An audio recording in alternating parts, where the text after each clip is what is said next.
Welcome to Productive Joy with Dr. Christie, where fun meets action.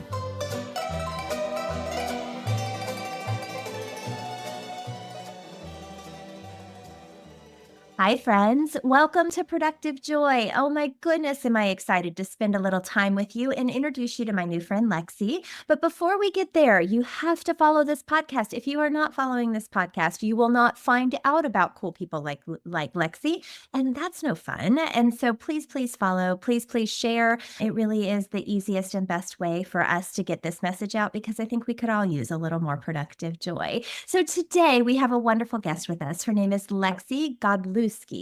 And she is a soultrepreneur. She's also a TEDx speaker. She lives in Hawaii, but she's originally a New Yorker. She is a transformer, an adventurer at heart who has even swam with sharks and dolphins. And she is a traveler of any kind. And today she is our guest. So Lexi, welcome to Productive Joy. Thank you so much. I'm so excited to be here. Thanks for having me. Yeah, this is going to be fun for sure. And so we need to capture our audience's attention and get them excited about listening to you. So in like 30 seconds or less, can you tell us why this is an episode worth listening to? Oh, 100%. This is an episode that's going to leave you excited and inspired. And not only inspired, but will want you to actually take action and do something to really change your life or take action on your dreams. So this is definitely, I can already tell, this is going to be an episode you don't want to miss. Oh my gosh, I'm so excited. Well, my cutoff is always, let's figure out a way to turn fun into action. And it sounds like you're going to call us to do just that. So that's pretty awesome. So Lexi, tell us a little bit about you. You are in Hawaii right now. Bummer, so hard to have to tough life.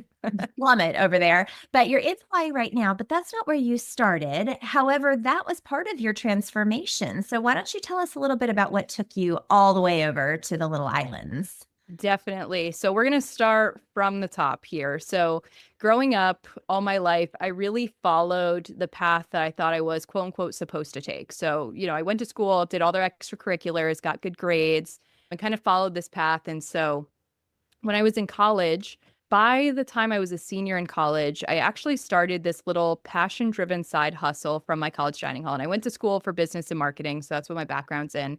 And so in between classes and work, I actually started coaching my friends and consulting businesses on their marketing. And at the time, it was just like a fun little thing that I did and nothing crazy. But then once I graduated, I got a full-time marketing job and quite frankly, was doing pretty well in it. At 22, 23 years old, I was getting promoted. I was getting pay raises. I was hiring people to join my team with me. Like I had really made it to the top of the mountain that I worked so hard for throughout school. And I was achieving all of this external success.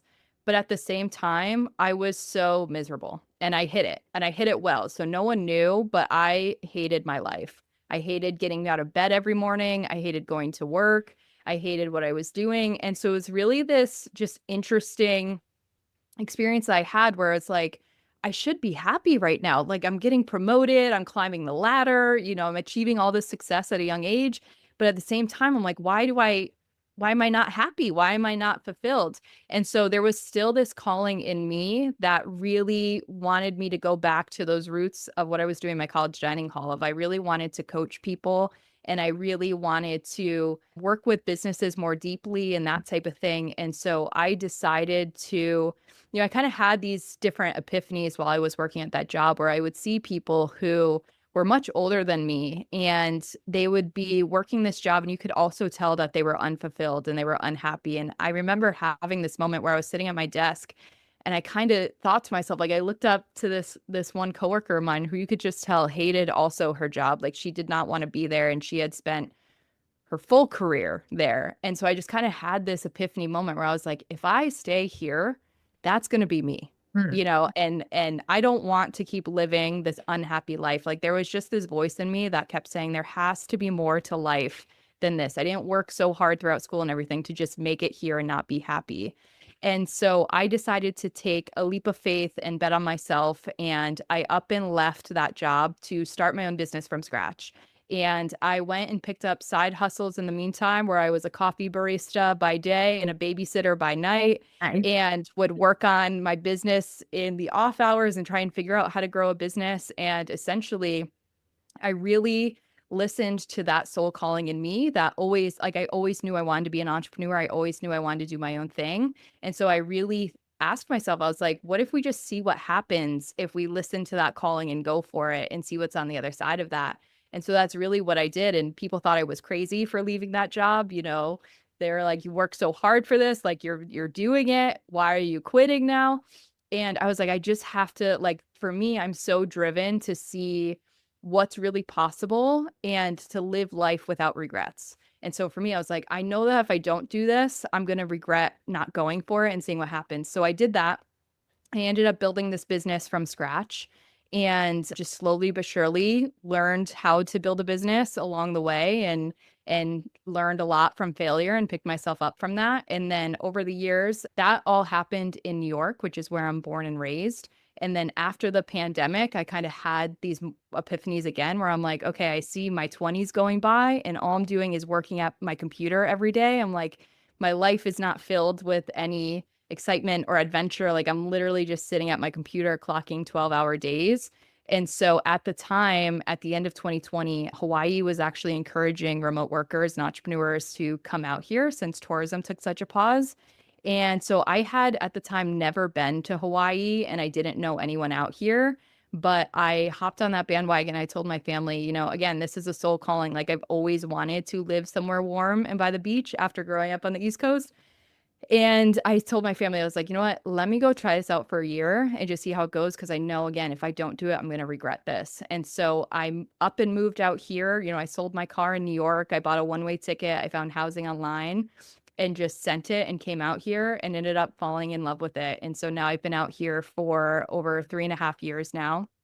And so really at my core, I have transformed my life so many times by just leading with that soul, intuitive, gut instinct, whatever you want to call it, first and seeing what happens when you do that. And it has greatly transformed my life by doing so. And how cool that you now do that for other people. So I Yeah. heard a bunch of things. The biggest one being that you do trust your gut. And even when you were still in school and, in that cafeteria, you changed people's lives because you knew you had something in you that they needed.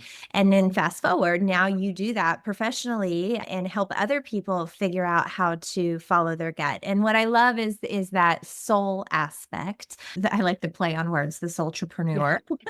Yeah. But I think what I hear is you are helping people find that inner voice and actually believe that it might have something worth saying. So good on you Totally. for not getting stuck. I think a lot of us get stuck for a really long time, and you didn't. Thank you. I mean, it was something that I couldn't ignore. Like, it was a voice in me that eventually got so loud that I had to do something about it in both major situations of like leaving my job and moving from New York. But something that I always tell people is when you do start to listen to your soul more, it's really a muscle just like anything else. And so when you start to do that, that doesn't mean that you have to make these major leaps of faith like I did. Like, you don't have to up and quit your job tomorrow or move across the country. Like, that's not the case. Those are things that my soul was calling me to do, but that's not something that you have to do. Like, if you've always dreamed of learning how to play guitar or becoming a chef or, just painting more, whatever it is, can you start with even just the smallest step and start to listen and do that more? Because what I've learned is the more that I do listen to that gut instinct and act on it out of curiosity to just see what happens when I do, it's made that muscle stronger and it's shown me things that I didn't even realize were possible. Like, something I always tell my clients that I work with is that your mind can always see what you're walking away from when you're about to take a leap or transform your life, but it can't yet see what you're about to gain. So when I was making the move from New York to Hawaii, I could see the family and the friends I was walking away from. I could see the familiarity that I was leaving, but I couldn't yet see the adventures I was about to go on in Hawaii, the friends I was going to make in Hawaii, the new experiences I was going to have. But somehow my soul knew that there was more, right? That I'd be able to experience these things. And so the more that you start to just listen and take baby steps in trusting that muscle, the stronger it'll become. And the more it'll just show you what you didn't even realize was possible, which has been the coolest thing for me to experience in this whole journey. Definitely. And I'm going to guess somebody taught you that. Now, your soul, of course, you're listening to your inner voice. However, somewhere along the way, somebody convinced you that your soul was worth listening to. Who was that? How did that happen? That's a great question, actually. One of the things that I think really changed the game for me is that when I was in college, I chose to study abroad and I went to Florence, Italy. Hmm. And while I was there, one of the classes that I took was a mindfulness and meditation class. And in that class alone, we would meditate at least once, and then our homework was to meditate daily as well. And I believe that class was really a game changer for me because that's what taught me how to sit still and how to listen to those voices within me, because it's there that I started to learn, okay, the voice in your head is going to tell you stories. Those stories aren't always going to be the truth, Yeah. and I came to learn that there was a voice in my head and there was a voice in my heart, and they were often saying different things. So I really think it was that class that started to open me up to mindfulness and just this more holistic approach to life. And then along the way, I've had countless people who have seen something in me that I didn't see in myself yet that really said to me, "Hey, Lexi, like, you got this, or you can do it," or whatever it is. And it's all of those people that have given me that encouragement along the way and helped me see that, okay, there really is something here. I'm not just being crazy or too woo woo or whatever it is, that have also helped me build my confidence and seeing that, no, this is real. And the more that I started to listen to my soul and change my life, the more I drank my own Kool-Aid, and I was like, yeah, this actually does work. Like, I love my life now. I'm so much different than who I was when this journey first started. So it's probably the combination of all of those things over the years, for sure. Yeah. Well, and you help people do that now. So we're going to get into how you actually have translated that into not just your business, but your calling. But Yeah. before we do that, I have to ask my favorite question because I think it's going to lead us into your answer. And that's how would you describe productive joy? I love that question. I would say for me, I would describe productive joy to be when you do listen to those nudges or those gut instincts or that quieter voice that you have inside of you. When you start to listen to that and act on it or align with it, that has totally changed my life. And again, it doesn't have to be in these big dramatic ways. It can be in small ways every day. And that's where I see it most, is like a lot of times I'll hear that gut instinct to go reach out to a friend or to go do this or sign up for this class or whatever it is. And it's in those moments that I see like, oh, my gut told me to reach out to this person because they were having a rough day and they were so thankful that I did because they had a friend to talk to. And like, it's moments like that that bring me this joy of like, oh, there was something meaningful there, and it's those little moments that for me add up and create a fulfilling life for me. So I would say it's listening and trusting that inner voice in you and acting on it. And it's in that there's just these magical little moments that are happening every day, whether we choose to acknowledge them or not, can make all the difference. Well, and I like the way you said that you choose to acknowledge them or not. They're happening. Yeah. And I think sometimes we get so wrapped up in the daily grind that we miss the beauty that is joy, that is Yeah. that thing that looks different or that you're getting to do that you didn't even realize you wanted to do. So you've turned this into a business, which I think is so cool. And you have taken all of these lessons that you learned, whether it was in the dining hall at the beginning or all the way through to today. How have you transformed that into something that actually allows you to make a living that lets you live in Hawaii?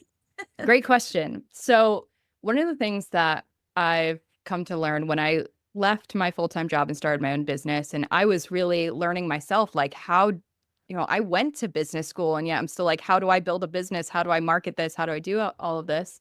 And so, one of the things that I learned firsthand when figuring that out is how many slimy and manipulative marketers are out there in the online space. Yeah. And I was consuming all this content around marketing strategy and how I need to be saying a specific thing to sell people and do this and do that. And it just did not sit well with me at all, where I was thinking to myself, like, there's got to be a better way to market than using these slimy, manipulative, old, just like outdated marketing and sales tactics. And so that's when really this whole idea of soulpreneurship was born, because I said there has to be a way where you can market with authenticity, but still strategically at the same time. And then I came to learn how many other people were also out there wanting the same thing. Of they were like, I have this big dream of wanting to market and grow this business, but I don't want to show up in a slimy, inauthentic way. And so that's when I really started to combine these different worlds of let's start with the soul piece first of what is your vision? What's your why? What do you want to create? And then once we get clear on that, how do we actually install strategic marketing that helps you turn that dream into a reality and helps you actually grow your business in a way that's aligned with you versus that feels like forced or manipulative or that type of thing. So how do you get to the root of someone like, so let's say you and I were doing this and I was a client and Yeah. how would you get me to the point where I can articulate that driver? Because being authentic is my most important virtue. I find Love that that. so important. And I think sometimes people struggle with that because they have been put in a box their entire life and they've been told this is Yeah. what it's supposed to look like. This is what it's supposed to feel like. And so we struggle to bring that authenticity to the forefront. How do you pull that out of people? Yeah. Great question. Okay. So from the very beginning, I have a strong belief that we always know what we want, or we always like our soul knows who we are and what we want and where we're trying to go. But often it's our mind and our mindset or the shoulds or the doubts or the limiting beliefs that stop us from even tapping into that or tuning into it. So one of the first things that I did, which was the first time I ever did it, truthfully, when I left my full-time job and started my business, is I literally just asked myself, what do I want? Mm. Not what do other people want for me? What does my family want for me? What do I think I should want? Like I genuinely sat down with myself and asked myself, what do I truly want? And it was in that I wrote pages of journal entries of I want to live in warm weather by the beach. I want to work remote. I want my own podcast. I want to do this. I want to do that. That I really let what I think is that inner voice be expressed for the first time. Mm. So honestly, it's as simple as just starting with asking yourself, if I take out all the shoulds of what I think I should be doing or how I should be living my life, and you kind of just create space to sit with yourself and just ask yourself, what is it that I really want? And start from that place and like let that be expressed first. Then once we're clear on that, we can move into the question of, okay, now that we know what you want, why do you want it? What is that fuel behind those dreams that you have? And something for me that's part of my why is like I just want to see what's possible, when I actually go for my dreams. I want to make an impact on people. I want to, see if I can turn these dreams into reality. And so if you can get clear on the what and the why of those things, that serves as such strong fuel where you will, if you want it bad enough and you know your why and it's strong enough, you'll figure out the how afterwards. Like most people get caught up in the how, but if you can just, again, set that to the side and start with the what and the why and get clear on those things and let that inner voice like have the mic for a little bit. That's what I always tell my clients. Like, let's let the fear and the doubt and the worries, let's like tune that down for a minute and just let the inner voice speak. And as soon as my clients actually allow that to happen, it's amazing to see the dreams and the things that they've like, well, I've always wanted to, start my own podcast or to go on this trip or do whatever. And that voice really lets itself be heard as long as you give it the mic and give it the space to talk. I love that. I love that. And so I'm thinking about our listeners. Our listeners, most of our Productive Joy listeners are leaders in some capacity, whether they're CEOs of large companies or, have a team of 2 or somewhere in between. And they are wanting to lead differently. They're wanting to let people know that they care about them, that they want them to be successful in whatever capacity that is. It might be a stay-at-home mom who is, just trying to make sure her kids feel like they're well taken care of. They're looking for some productive joy. So you've been doing this for a while. You have all kinds of tools in your tool belt. What advice would you give? You're saying, listen to your inner voice, give it the mic. I love that. That's such a good way to do it. What's in it, or what is it that I really want, and how am I going to, no, I'm sorry, why, because the how comes later. Well, why do you want it? And then the how comes later. But what advice would you give to somebody who is sitting in a situation where they're like, okay, I think I know what I want, or maybe I don't have any idea what I want. Let's go there. I have no idea what I want. I've never really given myself the time. I went to school and I studied this thing, and then I went straight to work and I'm working my tail off, but I don't know what it is I really want. What would you say to them? Yeah, great question. So to the person who keeps telling themselves, I don't know what I really want. Again, I always start from the place of you truly do, but we've been telling the story so much of I don't know, I don't know, that that's become the main narrative. So if we, again, I always tell my clients, like, take a deep breath to come back to the present moment. And if we were to not worry about money or time or the shoulds, and like just again, put those to the side. So if money and time were no issue, you know, whatever you think you should be doing right now, like we can give that a little bit of a break and put that to the side. Again, what is it that you want? Like if anything were possible, what would you want? And just starting to allow yourself and let yourself answer that question without the fear and the doubt and the should stopping it. Because truthfully, anytime I work with clients, I see it all the time, is that it's really the fears, the doubts, and the shoulds in their mind that stop them from just expressing the answer. Because like a lot of times they can't even get the answer out because their mind already comes in with, well, I could never do that because X, Y, and Z, or what if I'm not good enough to do that? So if you can just, again, give the mic to that inner voice versus the voice in your head for even just 5 minutes and like see what comes out, or ask yourself, you know, what did I used to dream of as a kid? What did I love to do as a kid? When I was a little kid, what are things that lit me up and brought me excitement and brought me joy, you know, and start to tune back into that youthfulness and that playfulness and like that place. So many answers can come out as long as you're willing to like let that inner voice be heard and not let the fear and the doubt and the shoulds cut it off.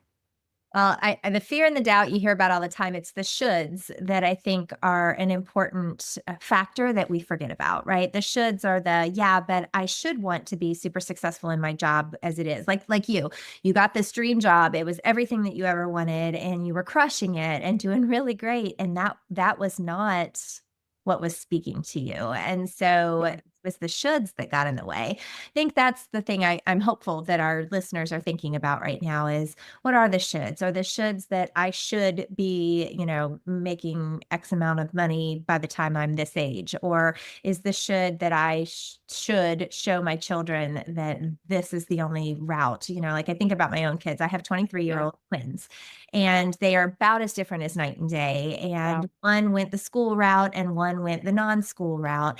And I think they're both exactly where they belong, right?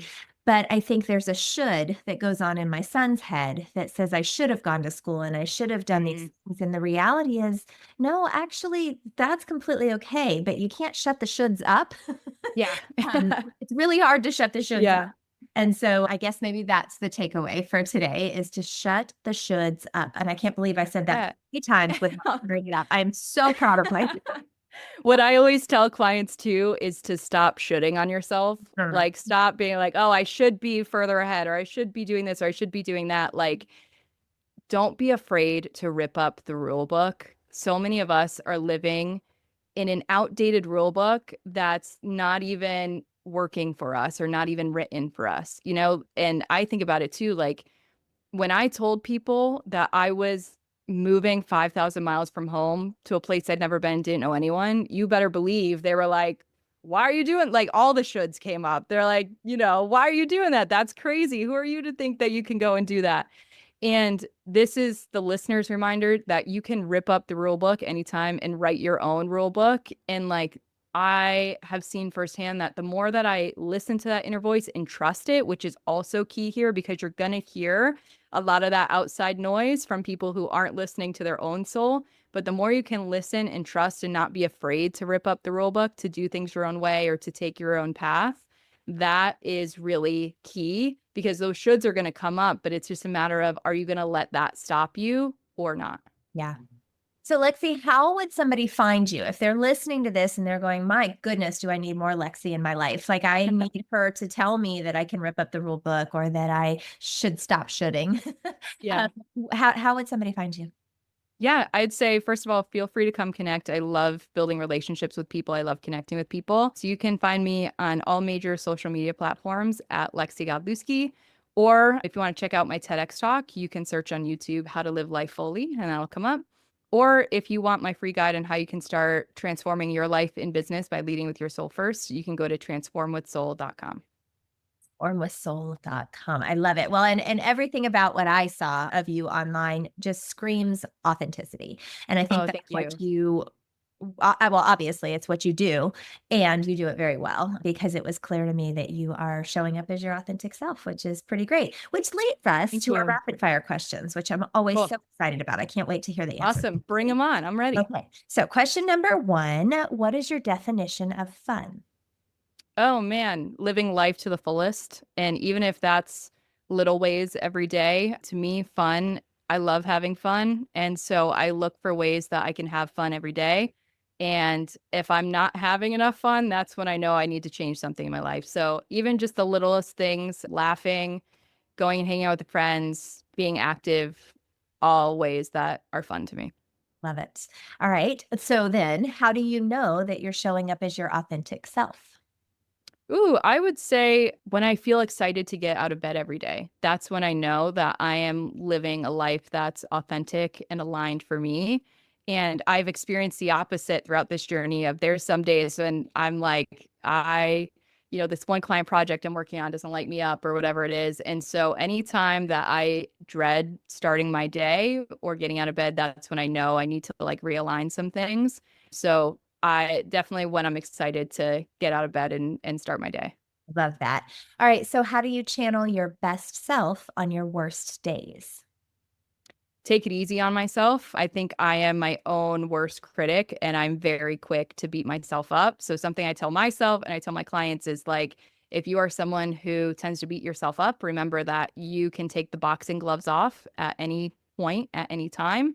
And so that is advice that I give myself often anytime I'm beating myself up is remembering that I have the power to take the boxing gloves off.